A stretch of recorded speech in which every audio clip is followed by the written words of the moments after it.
Donc les propriétaires vont devoir faire face à des travaux. Et je fais partie de ceux qui pensent que, une fois de plus, un accompagnement par un professionnel de la gestion locative sera le bienvenu pour eux, parce qu'il saura les éclairer, les conseiller et leur faire profiter de toute l'expertise.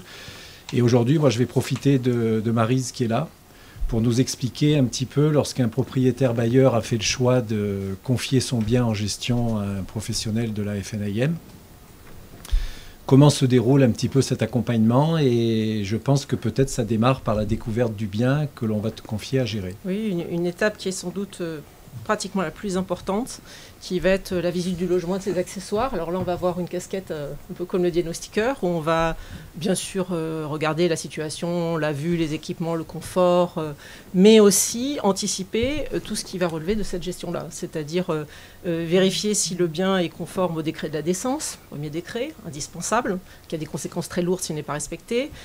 Anticiper les diagnostics techniques, suivant s'ils ont été réalisés ou non, pour déjà faire un premier petit diagnostic, notamment au niveau électrique, pour voir si déjà on est en mesure de sécurité, pour faire passer un électricien, par exemple, avant de faire les diagnostics pour qu'il ne soit pas trop défavorable.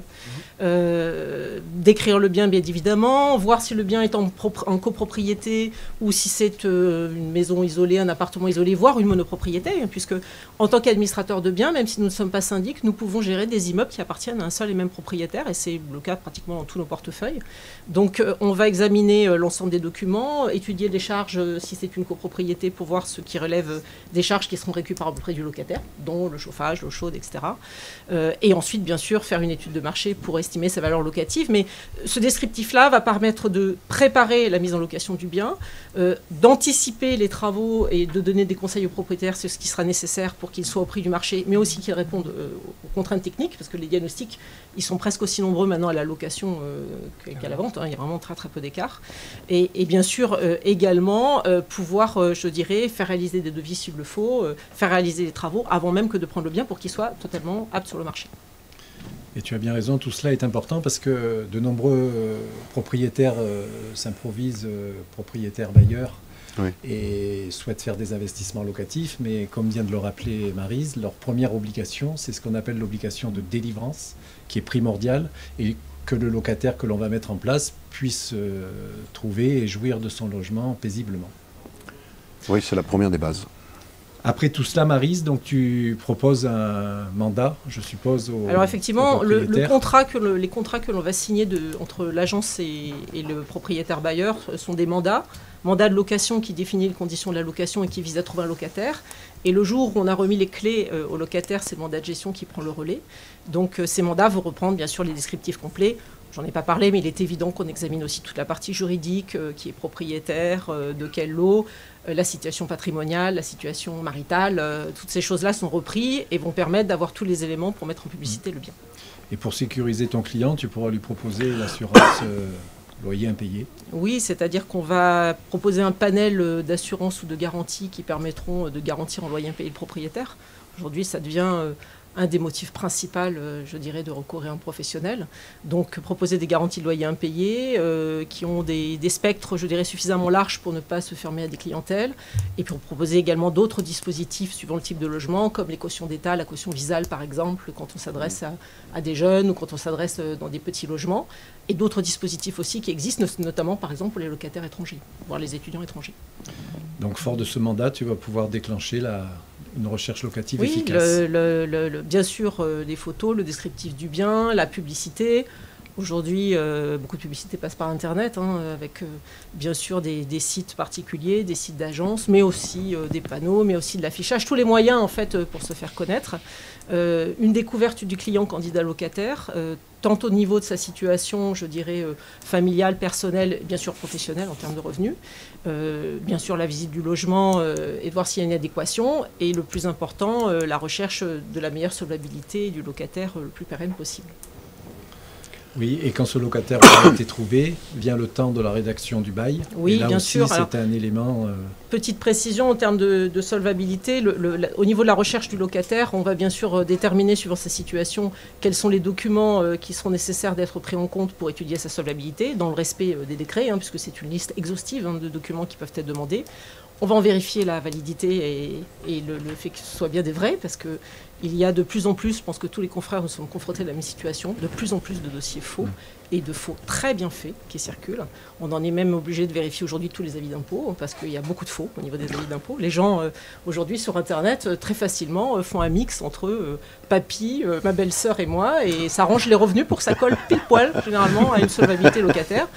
Il y a aujourd'hui des sites des impôts qui permettent immédiatement de vérifier ces choses-là. Et moi, j'ai calculé qu'actuellement, j'ai un dossier sur 10 où j'ai un faux au niveau des impôts. C'est énorme. C'est le premier, c'est incroyable. Et donc, le problème, il est que bien souvent, je pense que c'est pas celui qui fait un faux qui va pas payer le loyer, non, mais qui a un problème pour se loger. C'est exactement. problème qu'on n'avait pas il y a 20 ou 30 ans de ça, et on payait nos loyers. Et des gens qui n'en payent pas, il y en aura toujours pour diverses raisons. Il y a ceux qui ne veulent pas le payer, ça c'est... Et après, il y a celui qui va avoir une mauvaise passe. Oui, il y a l'accident de la vie, bien sûr. Les accidents de la vie. Après, la difficulté quand même, c'est que quelqu'un qui commence par faire des faux, malgré tout, la durée du bail, ça va être long. Parce que ça veut dire quand même que c'est déjà pénalement répréhensible, commencer. Oui. Surtout quand c'est des impôts, c'est encore pire. Mais surtout, ça veut dire quand même qu'on ne joue pas franc jeu dès le départ. Justement, si on a des panels aujourd'hui de garantie d'assurance... Alors, il y a certains dossiers qu'on ne sait pas faire, mais aujourd'hui, on a quand même des panels qui nous permettent de prendre pas mal de cas. Dès l'instant, on a face à soi quelqu'un de bonne foi qui, malgré tout, je dirais, prend un logement en adéquation avec ses revenus. Parce que c'est aussi ça. Vous avez des gens qui ont un peu les yeux plus gros que le ventre. Quelqu'un qui commence par vous faire un faux pour pile poil tomber... Et puis, nous avons une responsabilité. Et il faut savoir que s'il y a un impayé qu'on va devant le juge, s'il y a un faux qui est manifeste, alors nous, en tant que professionnels, on est directement mis en cause, mais même le bailleur se fait sermonner comme un enfant en lui disant « Vous auriez dû voir, monsieur, que ce n'était pas possible. » Et donc, ça lui est défavorable. Moi, j'ai personnellement vu des jugements qui ont été défavorables dans ce sens en considérant qu'il y avait une faute du bailleur. Donc, c'est quand même le professionnel, il est là justement pour étayer tout ça et pour faire qu'au maximum, toutes les conditions soient réunies. Faire garantir le bien si on peut en loyer impayé, mais en tout cas prendre toutes les précautions nécessaires, de façon à arriver à la rédaction du bail, qui en fait va réunir, je dirais, la description du bien qui a été fait au moment de la prise de mandat, tout ce qui est identité, état civil, etc., mais surtout qui va définir les conditions de la location et ce que l'on loue.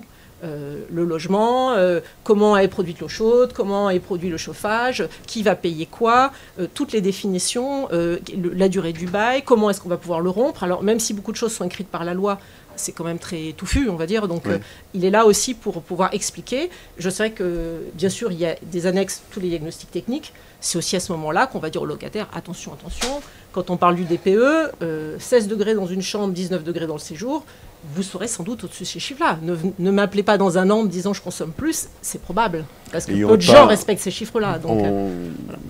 Il n'y a pas un moyen de dire tous les 2 degrés, ça coûte tant. Ouais, ce serait intéressant, effectivement. C'est un argument. Hein. Oui, mais tout dépend de l'énergie consommée. Encore une fois, le coût ne sera pas le même si c'est du fioul, du gaz ou de l'électricité. D'accord. Et en électricité, si c'est des radiateurs ou des pompes à chaleur. Donc tout ça a un coût, mais la notion de base, c'est voilà, tous les documents sont faits pour une température standard de 19 degrés. On peut juste... dans le DPU, il y a une information qu'on voit, qu'on voit en bas à droite en orange, où qui indique que chauffer à 21 degrés au lieu de 19, c'est 484 € de plus par an. Ah, c'est bien. Voilà, il y a une indication de température. Donc on a l'indication. On a l'indication. Ouais, donc c'est prévu. Donc on annexe les diagnostics, ils sont nombreux, ça impressionne un peu les locataires. On a également, je dirais, le règlement de copropriété si on est en copropriété, qui permet de dire au locataire, en tant qu'occupant, parce qu'il est résident comme les autres, il aura le droit de faire ou de ne pas faire, donc de définir la règle dès le début, c'est plus simple ensuite à gérer. Mais également aussi, on va avoir les textes qui définissent par décret les charges et les réparations qui sont à la charge du locataire et du propriétaire, de façon à pouvoir donner le maximum d'éléments. Et puis bien sûr, il peut y avoir d'autres annexes qui sont jointes, s'il y a un jardin, le plan du jardin, ce qu'il doit entretenir, etc. Règlement intérieur, etc. C'est vraiment le document le plus important dans la vie du locataire, c'est son bail, qui sera toujours le document de référence sur ce qu'on s'est engagé à lui louer. Aujourd'hui, locataire ou propriétaire ? Finalement, il vaut mieux être locataire ou propriétaire ? Les deux. Les deux. C'est un vaste débat, la question n'a jamais été tranchée, mais les deux solutions s'adaptent, peuvent très bien convenir. À un moment de sa vie, vous peut-être mieux être propriétaire et à un autre locataire ou inversement. En tout cas, ce que moi je pense, c'est que si on doit être propriétaire, il faut l'être tôt, de façon à on va pouvoir s'offrir un petit appartement qui correspondra à ses besoins quand on est jeune. Si on commence à acheter à un âge où on a déjà une famille, on va tout de suite avoir besoin de plusieurs chambres. Et c'est là où, dans nos régions où l'investissement est lourd, c'est parfois un peu compliqué. Donc quand je vous disais les deux, c'est que vous avez des gens qui gardent le petit appartement qu'ils ont eu au début, n'ont pas forcément la capacité financière d'acheter plus grand pour le moment, si par exemple ils sont monoparentales, donc vont se loger dans un appartement location qui correspond à leurs besoins, et garder le petit appartement, je dirais, pour avoir un petit revenu locatif et améliorer l'ordinaire. Donc on a des gens, bon c'est les deux. On traite d'ailleurs les revenus fonciers dans les revenus des locataires. Arnaud, on est toujours dans les temps, ça va? On est très bien. C'est pas mal, c'est un bon débat. Voilà. Donc après cette rédaction de bail, nous avons bien compris que le bail était l'élément crucial et l'élément synthèse du dossier. Vient le temps de la remise des clés et l'état des lieux. Élément très important aussi, puisque c'est là où on va confier le logement au locataire. On va réaliser un état des lieux qui sera le plus détaillé possible, agrémento de photos. La plupart du temps, aujourd'hui, ils sont réalisés sur tablette électronique et signés immédiatement sur place, ce qui permet d'avoir des choses qui sont très détaillées. Il va tenir compte, je dirais, de l'ensemble des équipements qui sont mis à disposition, de leur état, bien sûr. Ouais. Pourquoi ? Parce que ça va permettre de faire le point de départ, suivant le nombre d'années que restera le locataire, à son départ, quand on établira l'état des lieux de sortie. Là, on fera la comparaison, et le législateur prévoit que la comparaison sortie-entrée est sur le même type de document. Il y avait des photos, il doit y en avoir également. Et surtout, on va pouvoir à ce moment-là définir ce qui relève de la vétusté, qui sera toujours à charge du propriétaire, l'usure du temps, normal, de ce qui relève du manque d'entretien ou de la dégradation, qui, elle, sera à la charge du locataire, et qui définira si, oui ou non, le locataire est responsable de certaines dégradations, et dans quelle proportion, de façon à faire établir au moment de son départ des devis ou des factures de réparation.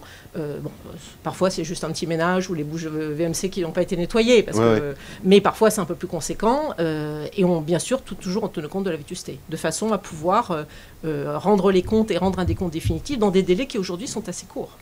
Oui. Délais courts, 1 mois si tout va bien, et 2 mois si on doit faire appel à des devis via des artisans pour éventuellement contrecarrer des dégradations. Avec une sentence financière très importante en cas de retard dans la restitution du dépôt de garantie, notamment un bailleur privé qui pense pouvoir tout gérer et qui dit « Oh, je ne l'ai pas laissé tellement propre, je garde le dépôt de garantie ». Au bout d'1 mois, c'est 10% du loyer par mois de retard. De pénalité par le propriétaire. Pénalité, due. Ça va vite là. Ça va très vite. Ah oui. Très très vite. Voilà. Et quand on ne l'a pas rendu, que ça part en procédure, une procédure dure très longtemps. Donc si la sentence au terme dit le locataire avait raison, 10% tous les mois. Donc aujourd'hui, vous avez des locataires dont c'est presque le métier. Oui, c'est de cela qu'on parlait tout à l'heure. Alors, le locataire dont c'est presque le métier, aujourd'hui, généralement, il ne passe pas par agence, il s'adresse à un bailleur privé, il ne réclame pas son dépôt de garantie, il fait le mort complet et il se manifeste ou pas au bout de 6-7 mois. Et là, il demande les 10% par mois. Et donc, finalement, s'il se débrouille bien, ça lui rapporte plus d'argent que ça lui en aurait coûté s'il avait payé la réparation. Voilà. Et oui. Voilà, une petite astuce. Et les bailleurs, bien souvent, ne sont pas au courant. Ne savent pas ça. Ben, le problème, c'est qu'avec tout ce qu'il y a là, heureusement qu'il y a des organismes comme la FNAIM et les professionnels qui en font partie, parce que si moi je devais louer un appartement aujourd'hui, je perds les 3 petits trucs qui me servent de cheveux encore là. C'est clairement le but, c'est-à-dire que en fait, il faut notre rôle, encore une fois, et ces ateliers le permettent de le mettre en avant, c'est on est sur des métiers de plus en plus complexes, les textes sont d'une complexité et interviennent sur un panel de domaines très large. Le recours aux professionnels, et notamment dans la location, pour nous, devient indispensable. Alors c'est notre métier, on en vit, on ne peut pas dire l'inverse, mais quand on voit les sujets de litige, quand on voit les sujets de contestation, on se dit qu'un professionnel bien assuré, compétent et formé est quand même le meilleur rempart pour tous les conflits. Et puis comme l'a dit Patrice aussi, on est vu aussi comme des tiers de confiance. C'est-à-dire que par notre professionnalisme, et on le sait, il y a de moins en moins un bien qui est géré par un professionnel est moins sujet à des conflits, aussi bien sur les restitutions de dépôts de garantie, les révisions des loyers, l'établissement de diagnostic, les baux. On est vraiment cet intermédiaire qui faisons le lien entre le propriétaire et le bailleur. Et je ne vais pas parler de discrimination. C'est-à-dire qu'on est des sachants. Donc un locataire qui conteste la moindre chose, il a le droit de contester. Et puis nous sommes des intermédiaires, donc on est là pour enseigner aussi bien le locataire que le propriétaire. On n'est pas là pour faire tout du côté du bailleur. On respecte les choses. Mais nous sommes des sachants. Un locataire qui dit j'ai lu sur Internet que ceci, ça se passe comme ça. Ça c'est partout, hein, même dans un garage. Moi, de toute façon, ma technique, c'est toujours de dire c'est intéressant parce que je ne savais pas. Mais donnez-moi votre édition. J'imagine que c'est des mains de l'État, du gouvernement, décret. Ah, là, ça devient plus. Parce que les sites de chat, vous savez, c'est comme les fake news. Et souvent, on éteint dans l'œuf les choses parce qu'en fait, les gens ont lu, ne savent même pas où, dans le train. Et voilà, un propriétaire, on va vite monter dans les tours, en fait, parce qu'il ne sait pas si c'est vrai, si c'est pas vrai. Voilà, nous sommes des sachants, on passe notre vie à se former, un petit peu comme vous, diagnostiqueurs, et on a toujours à apprendre. En plus, c'est constamment, sans cesse. Exactement.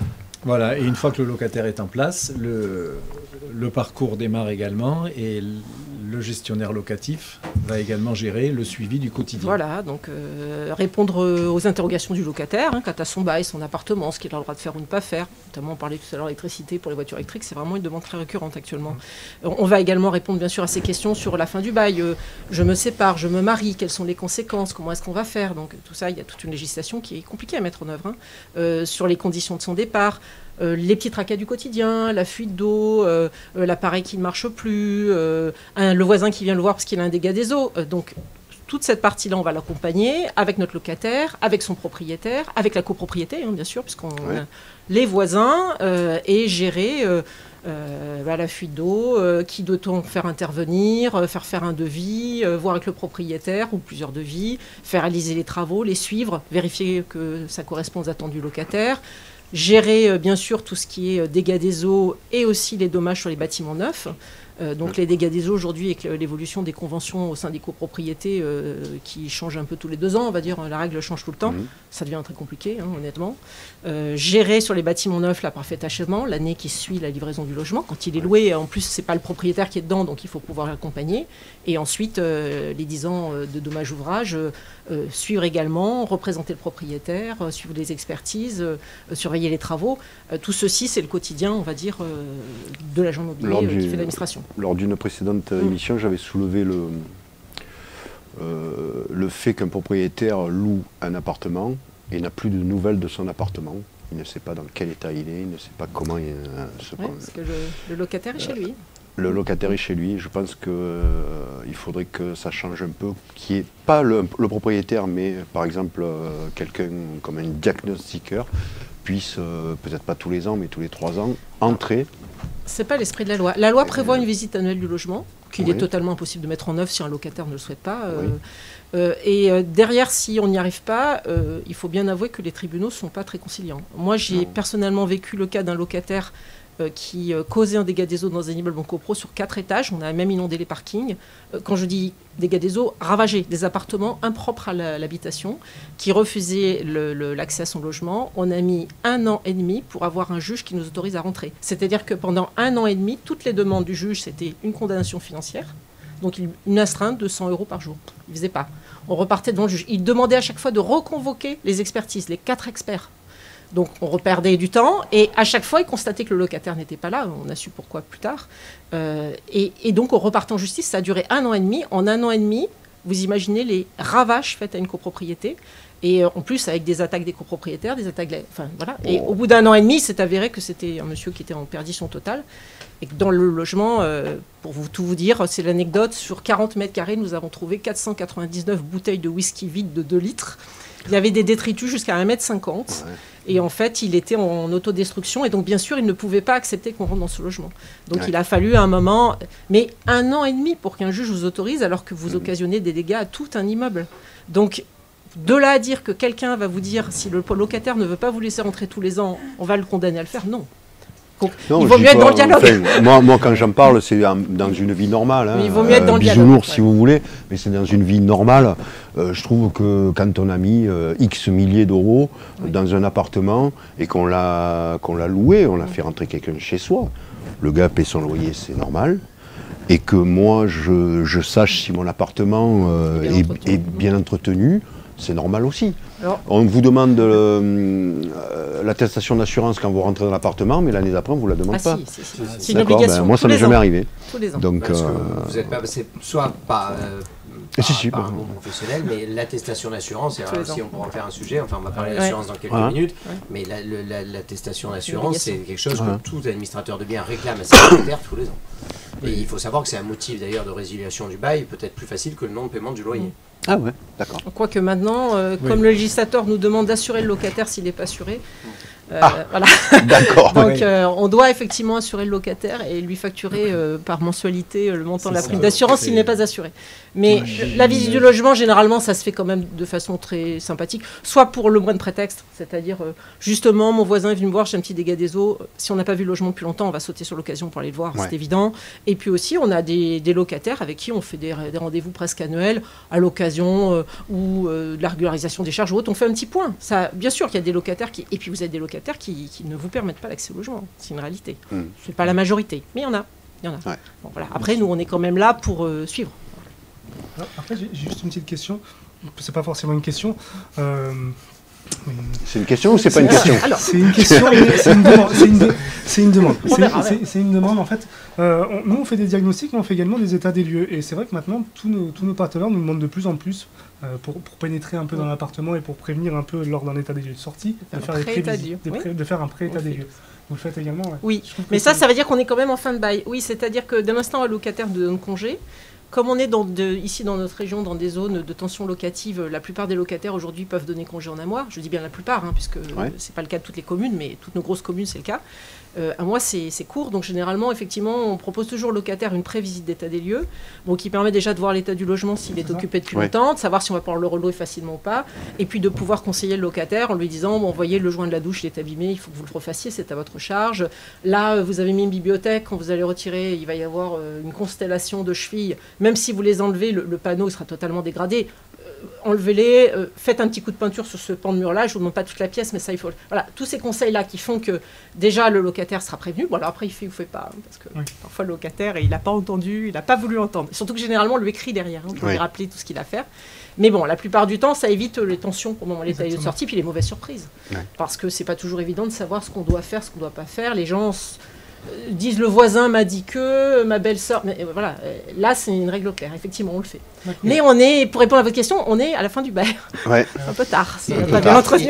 Et à la lecture, Ouais. puisque vous avez posé la question, effectivement, on fait en général les professionnels. Après, chaque professionnel est libre de Oui, faire bien son sûr. politique. C'est une recommandation. Aujourd'hui, c'est ce qu'on recommande et c'est ce qu'on fait.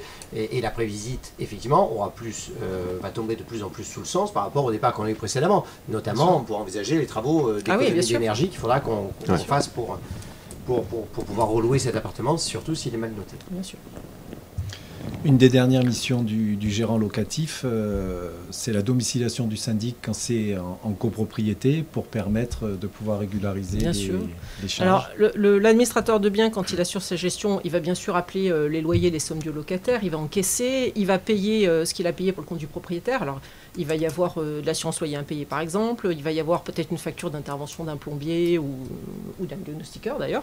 Et également, il a la possibilité, dans le cadre de son mandat, de gérer pour le compte du propriétaire les charges de copropriété, quand on est dans un immeuble en copropriété, parce que c'est vrai que c'est assez ardu. Ça permet de les recevoir en domiciliation au sein de l'agence. Parfois, le propriétaire les reçoit en double, d'ailleurs, chez lui. De les vérifier, de les contrôler, de les comptabiliser, de pouvoir, je dirais, les régler, bien sûr, sur les loyers, sans perdre de temps, et ensuite de préparer les éléments, d'une part, pour régulariser les comptes du locataire, puisque dans les immeubles en copropriété et dans certains immeubles en monopropriété, les locataires vont payer tous les mois une partie de charge locative qui correspond aux charges de l'immeuble qui lui incombe à lui, c'est fixé Ouais. par des décrets, et y compris généralement sa consommation d'eau froide, voire du chauffage collectif, de l'eau chaude collective, voilà, suivant ce qui a été défini. Et donc on va régulariser une fois par an entre le réel de ce qui a vraiment été dépensé et la provision qui lui a été appelée. Donc ça permet de le faire directement. Et puis plus tard, quand on sera sur la période fiscale, qui est une période aussi importante pour les administrateurs de biens, ça va permettre également de préparer les éléments pour les propriétaires au niveau des aides à déclaration fiscale.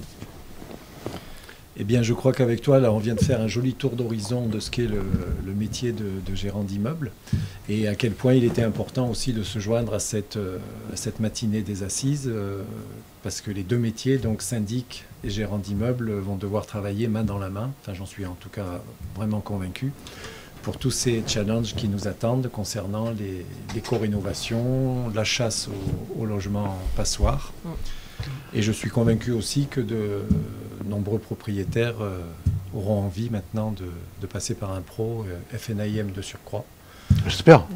Bien évidemment, pour nous confier leurs biens en gestion, en sachant qu'on n'a pas parlé d'un léger détail qui très souvent font obstruction à cette gestion, qui sont nos honoraires de gestion, qui pour moi, au travers de tout ce qui vient d'être dit, sont tout à fait raisonnables et qui de surcroît, on a le droit de les passer en frais lors de la déclaration en fin d'année, donc ils sont très souvent coupés en deux.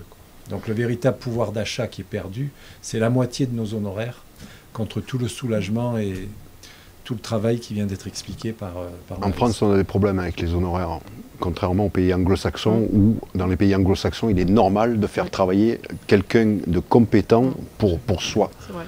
En France, vous allez vous faites quelque chose pour quelqu'un, il trouve que comme c'est que vous, pourquoi payer quelque chose?